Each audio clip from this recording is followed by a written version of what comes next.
McGrail from DIDA, who you all heard from earlier. He is going to moderate our panel. They are our premier platinum today. And I know normally this is in the sponsor room, but today's layout was a little different than normal, but hopefully the sponsors can hear us. Without them, we couldn't be here. So how about a round of applause for our sponsors? Okay, with that being said, I'll turn this over to Cam, and he is going to be moderating our panel. And did you all get water? Did you get water? And then you guys. Good evening, everyone. I won't introduce our esteemed panel since that's already happened now, but you know, I did try and get them to put lights shining in their face so we could interrogate them a little better. But you know, I will, go ahead and jump in. We've been able to talk, get some questions, try and see if we could make this a little interesting for you. See if I can get this to better do the mic. All right, we will start with Barbee. So Barbee, one of the things we talked about was your thoughts around third-party risk management, and you had talked about the value of getting the right partnership in place, and the AI being a tool in the toolkit. So I guess the question is how to get that translated to the client and handle it well. Thank you. And again, dangerous. They gave me a mic. So one of the first things that I wanted to say thank you for having me, but also third-party management is a hot topic. I think every single time that we had to talk about security, this comes up in it. Because when we're looking at risks, we're looking at it both from a client perspective and we're looking at it from a vendor perspective. And so I think it's just a really important topic to kind of cover. I'm not going to go over the whole 50-minute presentation on it, but it is important to realize that each one of us is both a client and we are selling something. And so when we're looking at security and that, the contracts and the partnerships are what matter. And when we're looking at the third-party risk assessments, and we have these lists of things that we're looking at, such as making sure that they have appropriate access controls and making sure that they have the appropriate privacy statements and that they are ensuring that the data is protected in the ways that they're supposed to be, we're also translating that into what we're doing with our clients. And so third-party risk management is an incredibly important part. You touched on AI. We actually did an AI panel at the HIMSS CyberSecurity event for a little bit earlier this year. And one of the main through points in that conversation was that the partnership is what matters most. When we look at AI, we're looking at, oh no, it's a technology. It's not just a thing that we need to be scared of. It's something that we need to sit down with the partners, with the suppliers that are doing AI. We need to start having conversations around responsible AI and how they're using the information and how we're using the information and accept it as a tool in our tool set and not this big scary thing. So I appreciate the question. No, that's perfect. All right, now for the panel, I will try and make it as inefficient as possible with handling the mic. So the next question is for Jason. So Jason, I think the one thing I want to ask is, what's your advice when you have to give cybersecurity news to your board of directors or the public? What's one thing that you think should be done to make sure it's done correctly? I believe your mic's off. That was a great answer. I think, let's go to the next. So I think the most important thing is you need to really understand the processes that your company needs in order to talk in an educated manner to your C-suite.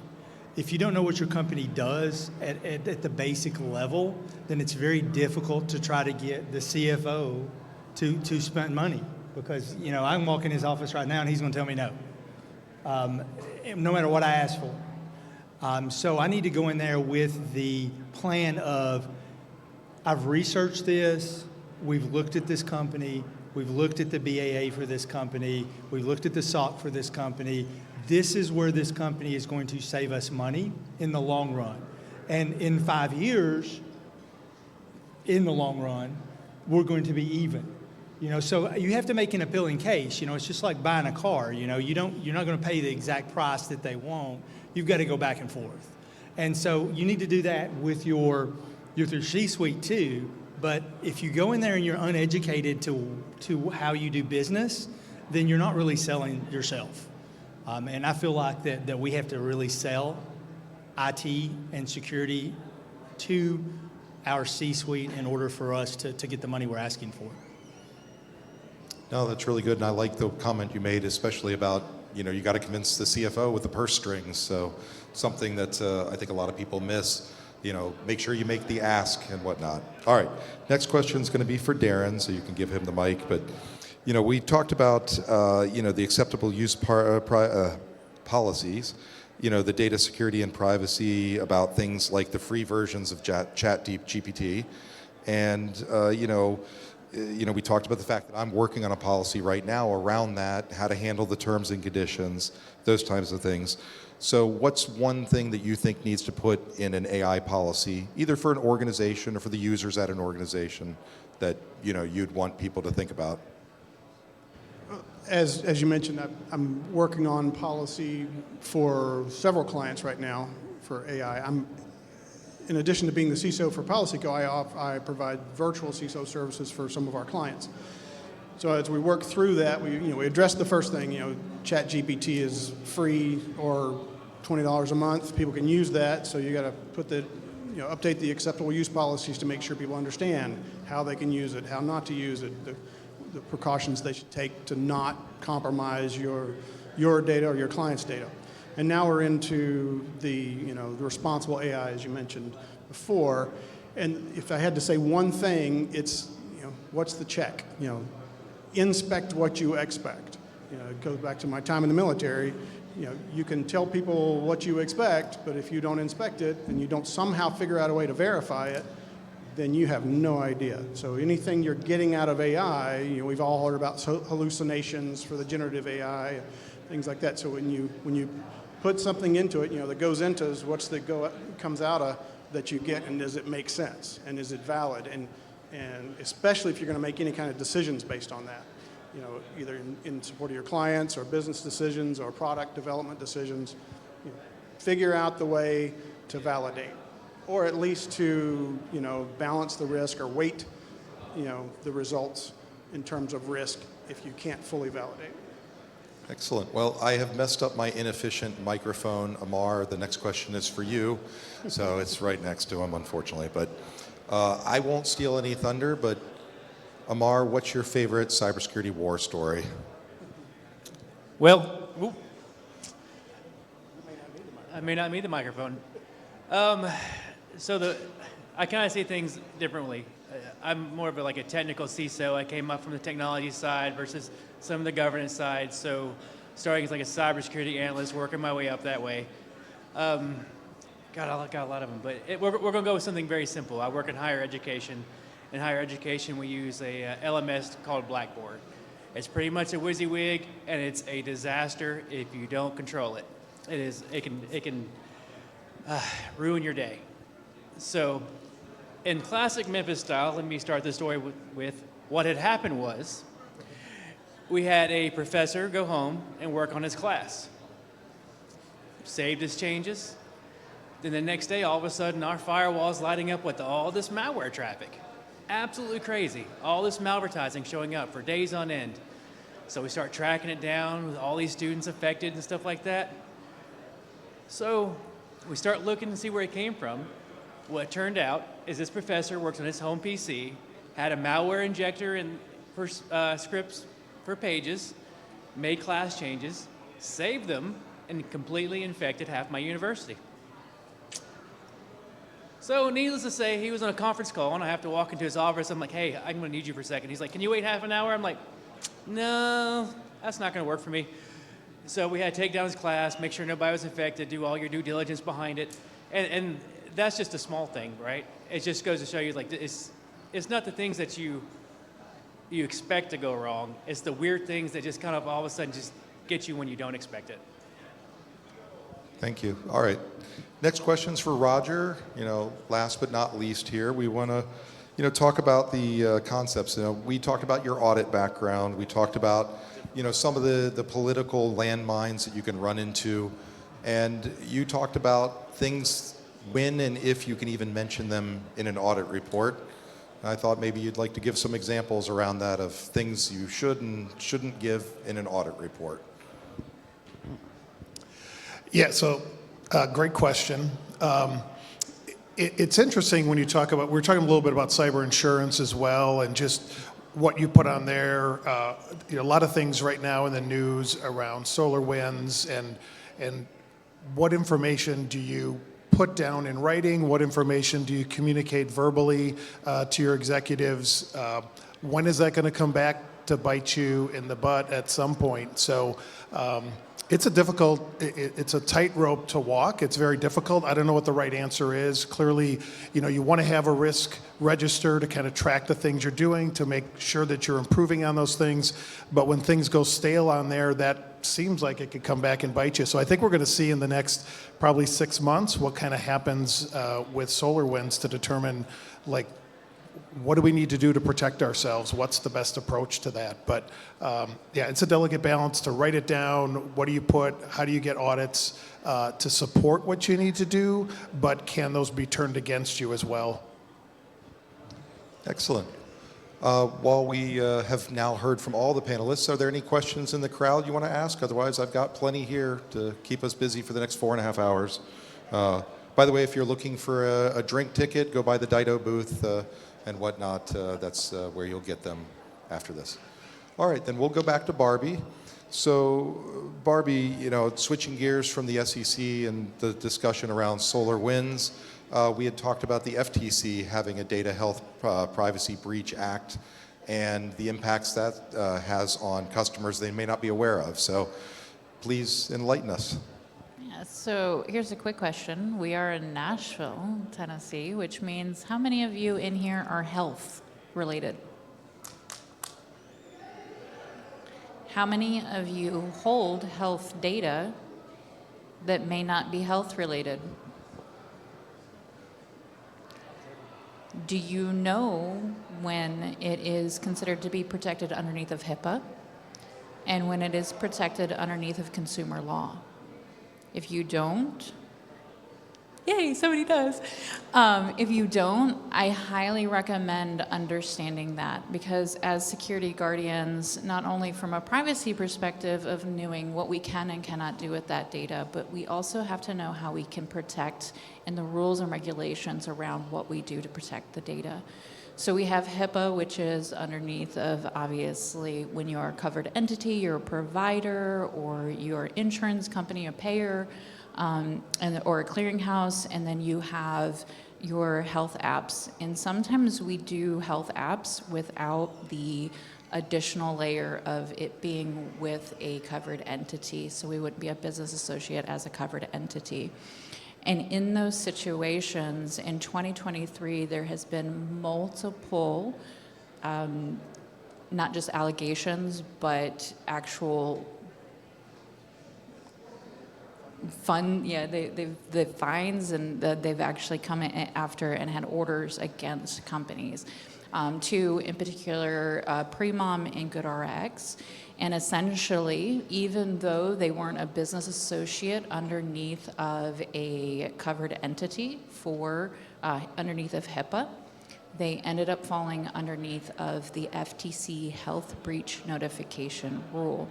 And that is to say that just because you have health data and it's not underneath of a covered entity doesn't mean that you still don't have obligations. And the creative thing in how the ruling ended up being is that they were using the data in a way that they didn't state in the privacy policy, and they didn't protect the information in the way that they were supposed to.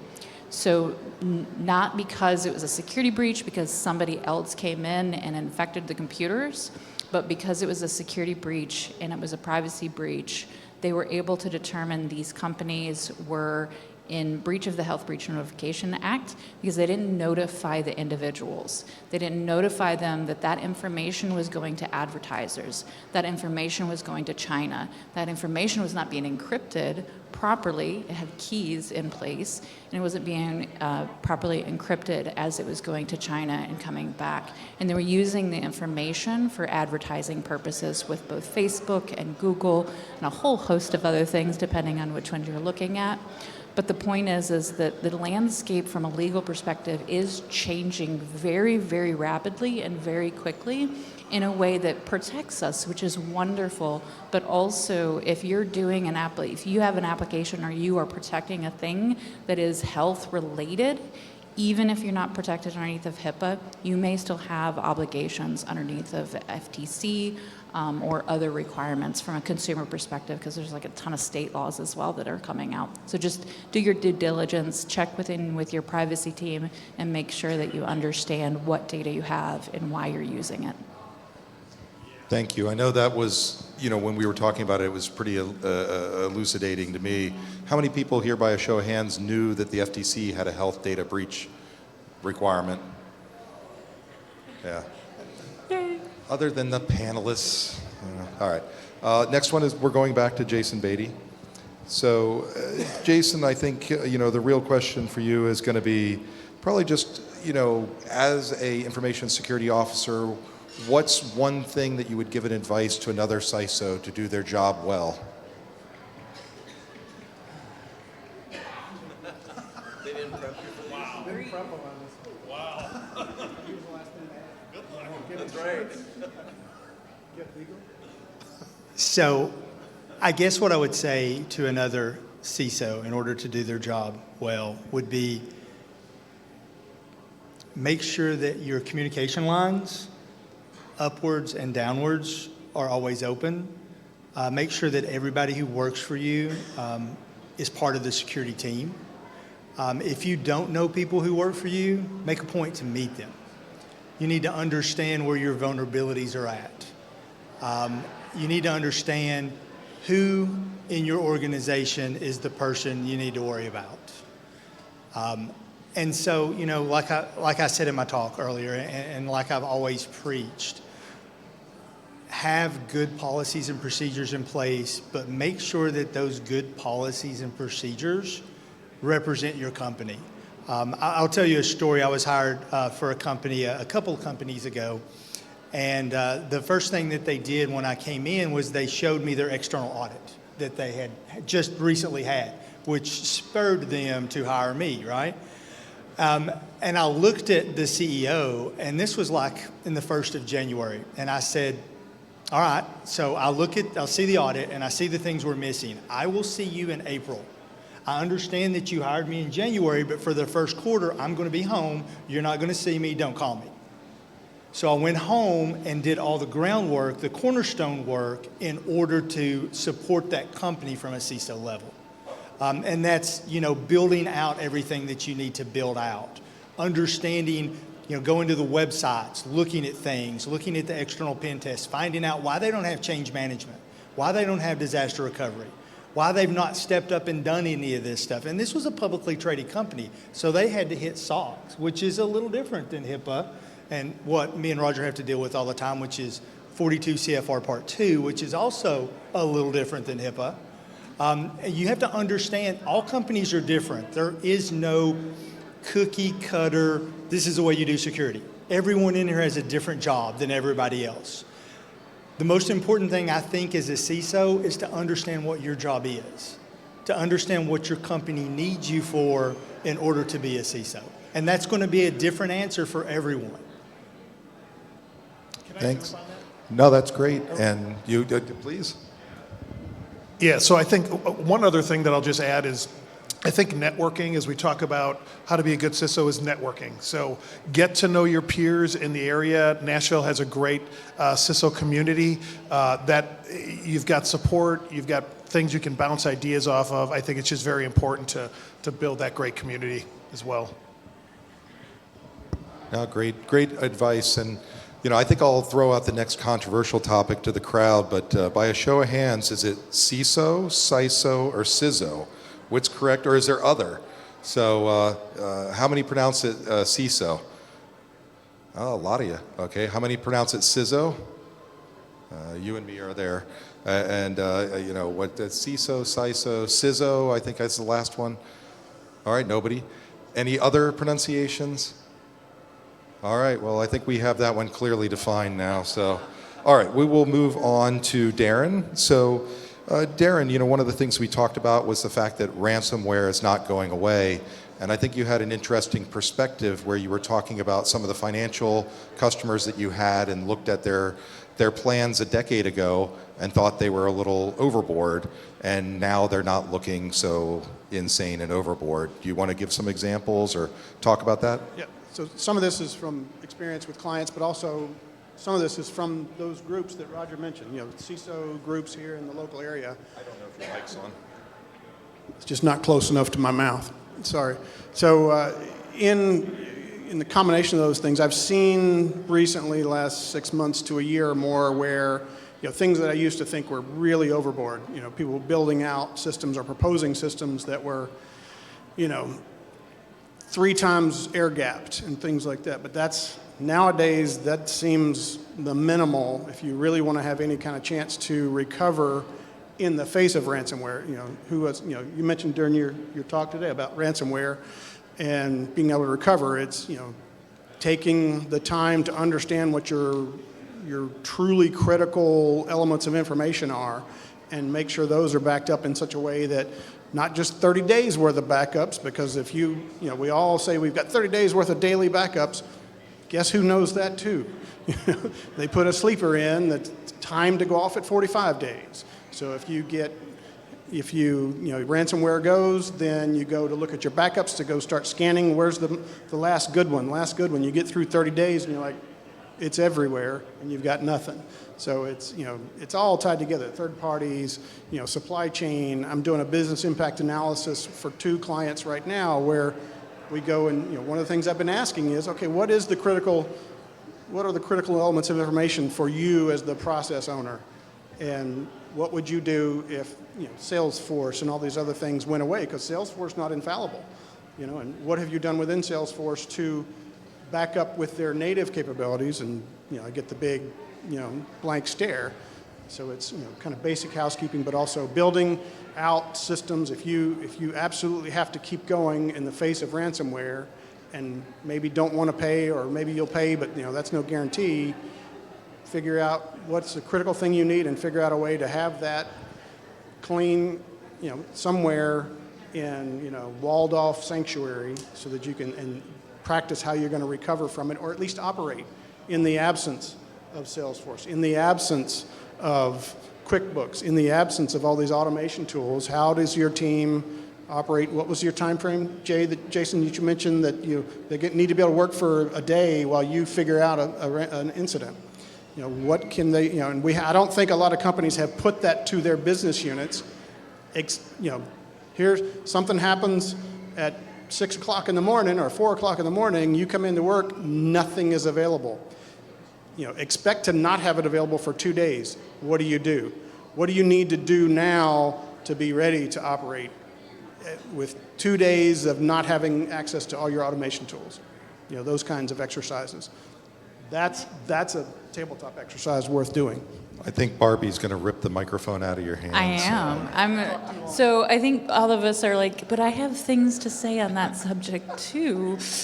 I completely agree. Absolutely amazing talk earlier. Thank you so much for that as well. One of the things that I really like doing with our other leaders, or especially our other executive leaders, is sitting down with them and saying, I want to know, if something were to fail in your responsibility, what do you do? And do you have plans for that? And then I ask, what if it goes down for 1 day, 3 days, 5 days, a month, 3 months, and permanently? And then we start the conversation. And then we talk about the ripple effect of what are you doing in the interim, but also does it impact anything else? So we actually have a ripple effect tool where all of our tools and all of our processes have ripple effects. So we know if this goes down, it's going to ripple out and it's going to hit this system, and this process or technology or these individuals. And then we're able to contact those individuals in the event that it does go down. So we don't just understand the one thing, but we also understand the impact. So I thought I might add that as well. Oh, thank you. All right, next question's for Ammar. So, Ammar, one of the things that we also discussed was really just this, in October, the SEC charged SolarWinds. They also charged directly to the CISO, Tim Brown, with fraud. So far, indications, from the company and from Timothy Brown were that he was just doing his job as CISO and whatnot. This could have a chilling effect on, CISOs, CISOs, whatever we want to call them. What are your thoughts? Again, there's not a whole lot of public information about what Mr. Brown might or might not have done, but obviously this is going to scare a lot of CISOs, I think. So, I speak on the behalf of all CISOs, CISOs, CCCOs, and CISOs. None of us want to go to jail at all on a personal level. Our jobs are already a lot of responsibility with very little thanks for the most part.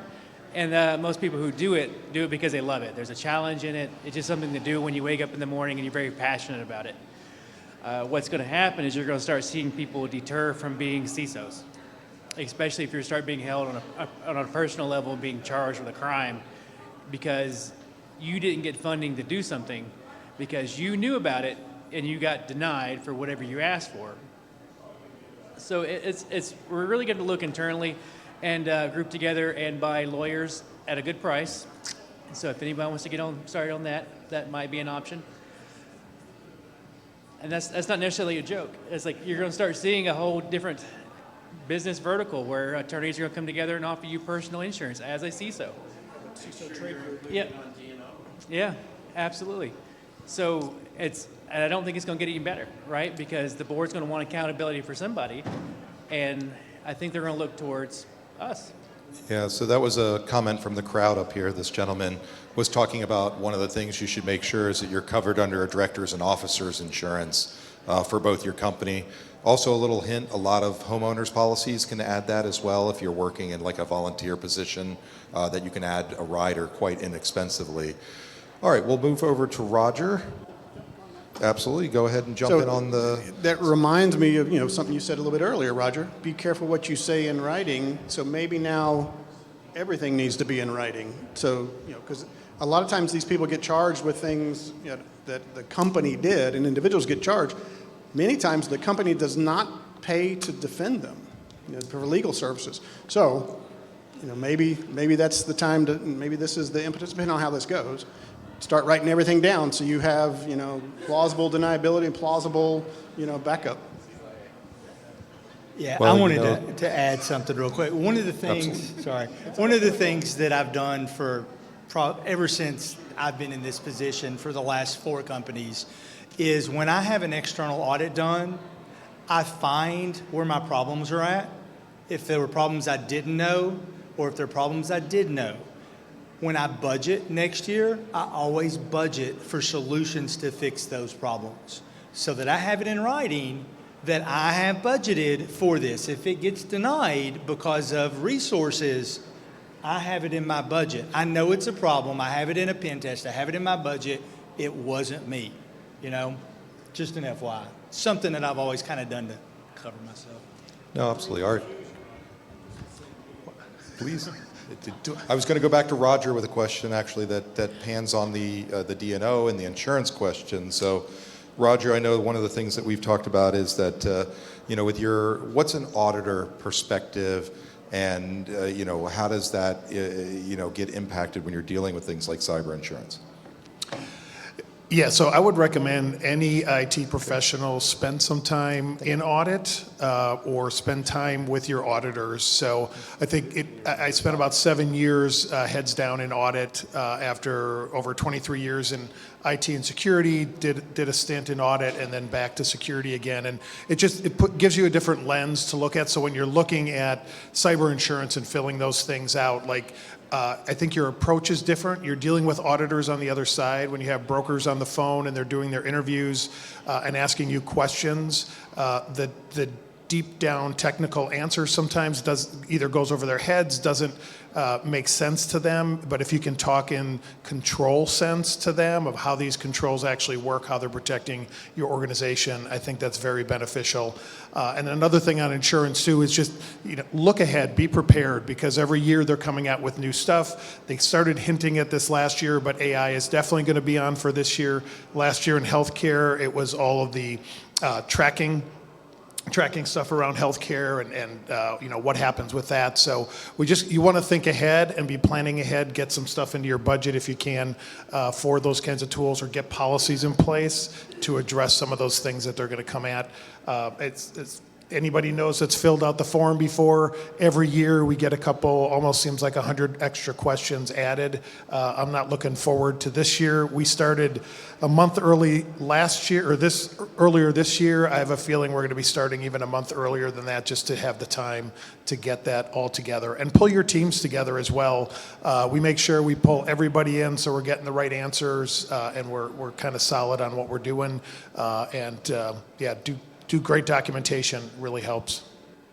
Yeah, and speaking of documentation, I should mention a disclaimer that the statements by the panelists and myself don't necessarily reflect those of their corporations. They're personal statements, and take that caveat for what you want. Drink responsibly. I'm not sure what other disclaimers I need to give.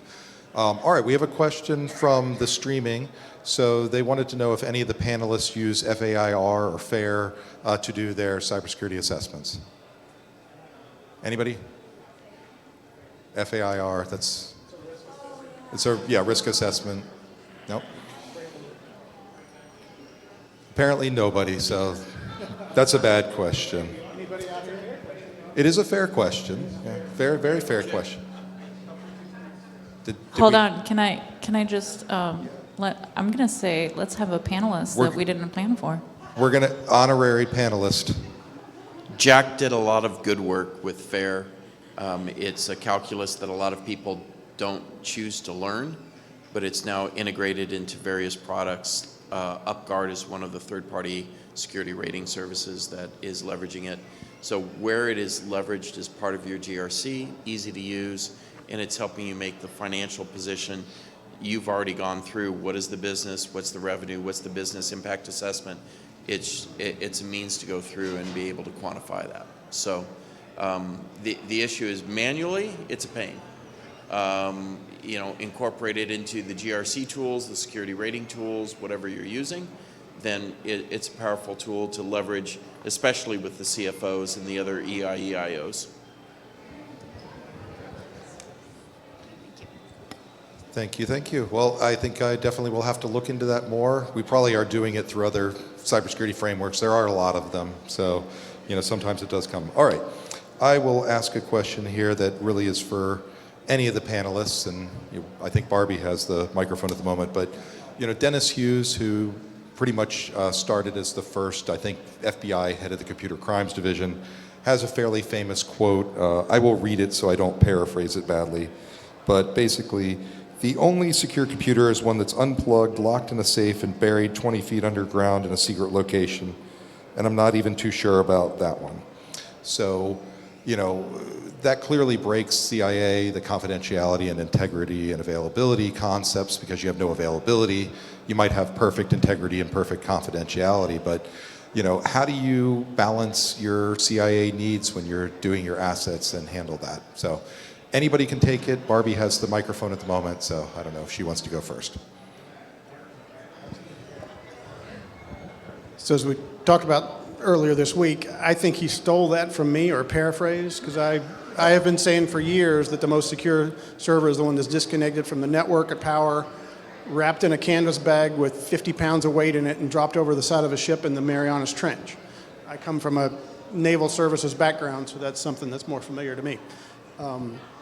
So I think we have that on record. You're saying that Dennis Hughes stole that from you. Yeah, I'm sure he did. I'm sure. I don't know when he said it first, on record. I think it was about 20 years ago. Yeah. Similar. We'll have to maybe do some research. We'll have to expend a lot of resources to confirm. So yeah, it's all about risk-based, decisions. And your job as a CISO is to present the information, the data, the insights to allow decision makers to make those decisions and sometimes you are, is the gain worth the risk? And opportunity is just the inverse of a risk. Not acting on an opportunity is the same as not acting on a risk. You leave yourself exposed to not getting ahead, not growing the company, because everybody has to grow, or we're dead. So I think it's all about presenting things in a risk-based manner. Excellent. Any of the other panelists? Do you want to go for it? Oh. I think we pretty much all want to answer this one. I have a feeling, so we'll just pass the mic around. I completely agree. Also, if you think of it in terms of business enablement, the confidentiality, integrity, availability kind of balance themselves out because you can't ever have more of one than the other unless it's appropriate to your business. There are some businesses that confidentiality is going to outweigh integrity and availability all day long. And there's a lot of businesses where availability outweighs integrity and confidentiality all day long, depending on the type of data. So to your point earlier, it changes depending what your business does and what you're trying to do ultimately. But if you're looking at it from a business enablement perspective, we have to, if the business can't do business things, we don't have a business to work for. So if you try to take down all the services because you're so obsessed about making sure the confidentiality of the information is protected, then you are not going to have a business to work for anymore, right?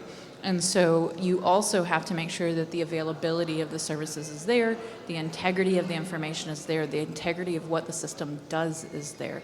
So I think they do kind of balance themselves as long as you're focusing and understanding the business purpose.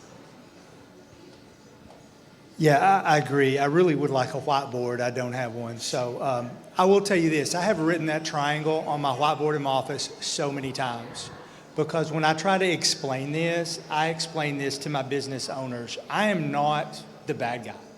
But what I'm doing is this. You're pushing down from accessibility because you need this, you need this, you need this. I'm pushing up from the confidentiality and the data integrity because I want to be secure. That spot in the middle, I want that to be as small as I can get it because that's where your vulnerability is. And once you write it on the board and you explain it to your business people, all of a sudden, you're not being a bad guy because you're a jerk. You're just trying to protect them and the company. And once they can see that, it opens so many doors. Oh, I get it now why you're asking, well, you need access to this, but do you need access to that whole folder or just that? I'm not doing it to be a jerk. I'm doing it to make that small. My takeaways are that Dennis stole your quote and he's a jerk. Is that what I'm taking away? Okay. All right, Darin, I've got a question for you. So social media, it's a bit of a thorny point. Can you talk about, your social media policy, any horror stories, any success stories around it? Oh, heavens. If anybody else has something, a horror story or war story, I come from, 20 years of, my first part of my career, U.S. military communications, which quickly went from analog to digital in the first 2 years of my career, which then shortly after digital became a thing. It was, we didn't call it cyber, we called it information assurance. We resisted using the term cyber and DoD because that was the offensive side. Until they finally accepted, the rest of the world says cyber, so I guess we have to say cyber. But social media, when social media started coming, even back when just email was a new thing, that's how old I am. There was a lot of, people walking away from their computer, don't lock it, don't log out. Knucklehead young Marines pulling pranks on their friends would send emails to certain prominent congressional members that were very inflammatory and, looked bad on the person whose account it came from and looked very bad on the Marine Corps. So that was my first exposure. That was the first horror story we had there. And then the reply all fiasco, that led to taking down the entire Marine Corps Banyan Vines network many times in a 2-year period. So until we finally figured that out. You have a bunch of sergeant majors coming back and replying to all to say, don't do that. And a bunch of Lance Corporals replying to all saying, what do you mean, Sergeant Major? I thought I was just helping, Anyway, so as far as social media, it's all about, it's the same thing with your awareness campaign. Security awareness goes hand in hand with all those, things about social media, what you can and cannot say on behalf of the company. And when you reference the company in social media, you are by default acting on behalf or speaking on behalf of the company, whether you have the authority to or not, and whether you say it's your own opinion or not.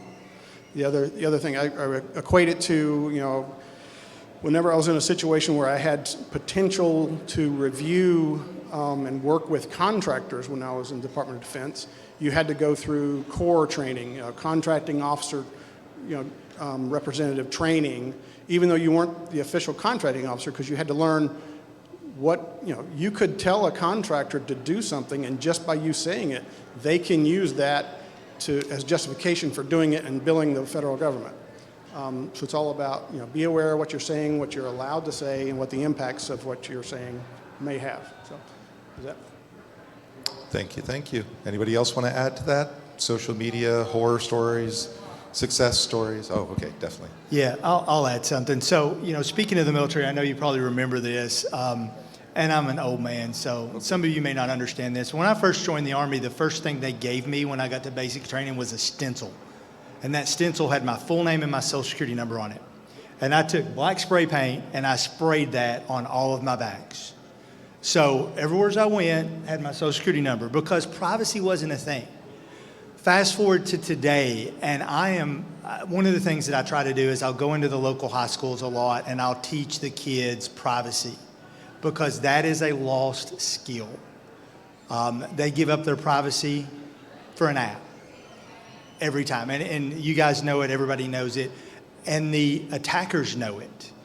And they are attacking our young people and our old people because of a privacy. They don't have any privacy. So social media, I have answered, I know you guys probably have too, I have answered so many emails, so many phone calls where somebody's called me because of an issue.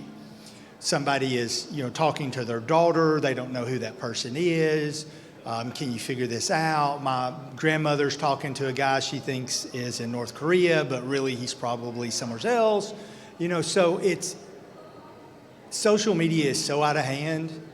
I don't know if we can fix it. It's the Indiana Jones boulder rolling downhill. And we are not going to fix it if we continue to give up privacy. And I feel like that we as a nation have given up our privacy. So that's all I wanted to say. All right, well, I think we've got to close up soon, so I want to give every panelist a minute or so. Final thoughts, final piece of advice, something you think the crowd should know and go away with. Well, I think it was talked about a lot today around security awareness.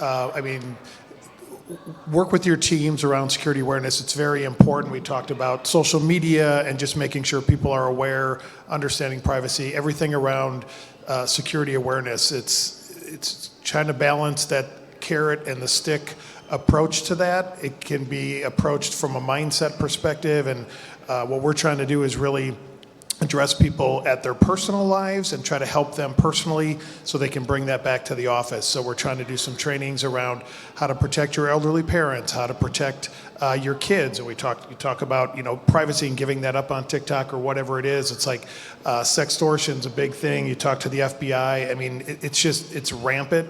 And the more you can do to help people personally, I think it's going to resonate back into your corporation. Thank you. Okay. Yeah, I agree with that 100%. I also would add to that, get to know your company. Get to know what your company is doing and how you fit into that, and be relevant with your company. They're not going to help you if they feel like you're on the outside looking in.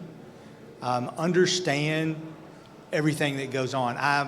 And to my own detriment, I'm invited to every meeting, but I want to know everything that my company is doing so that I can be the security officer that my company needs or that they pay for.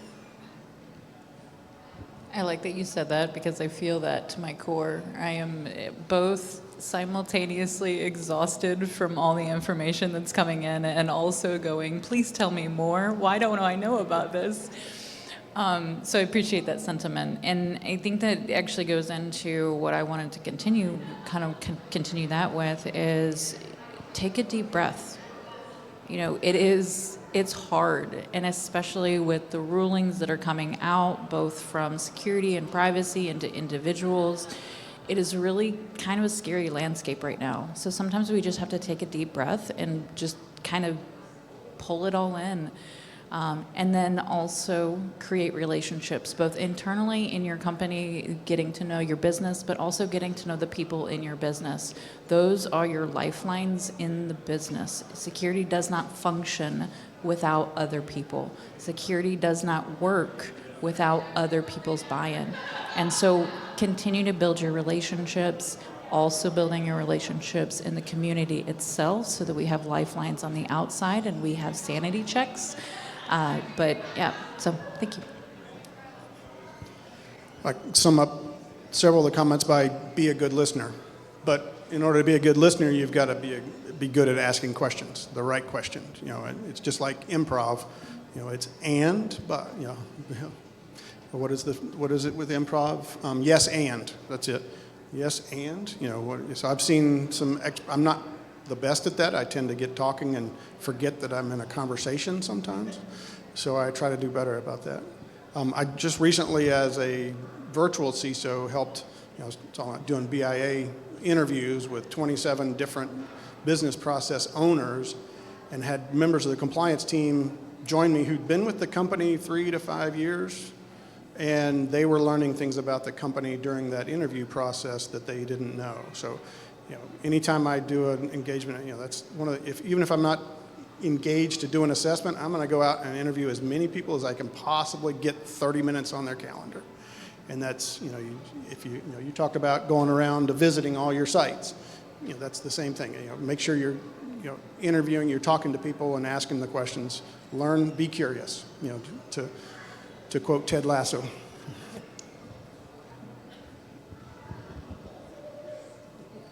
Don't click there. No, we've talked about partnerships and being aware of what your business does, but also be aware of the shift that's kind of happened where you as a company were a victim of a ransomware to now you're liable for anything that's happened to you. Even though you are the victim of an attack, it's your fault. So you just gotta do the best you can. All right, and since I'm moderator, I'll leave one note. For those who saw my panel, I'm obviously a big proponent of the need for ethical AI, but if you don't know of it, there's a wonderful organization called USENIX, USENIX. They have a code of ethics that I recommend all of your IT staff are required to adhere to. It's been around for about 30 years, and it has steered me quite well in a lot of uncharted waters. Things like AI, I can go back and look at that and figure out how I'm going to build the guidelines around it. So that's my one piece of advice to all of you. Other than that, if there's no questions from the crowd, I will ask for a round of applause for our panelists here today. And thank you all for your time and attention. And I think they're going to give away some prizes now, so I don't know if you want to get up and leave or what the exact plan is, or if I have to do some soft shoe dance work or something.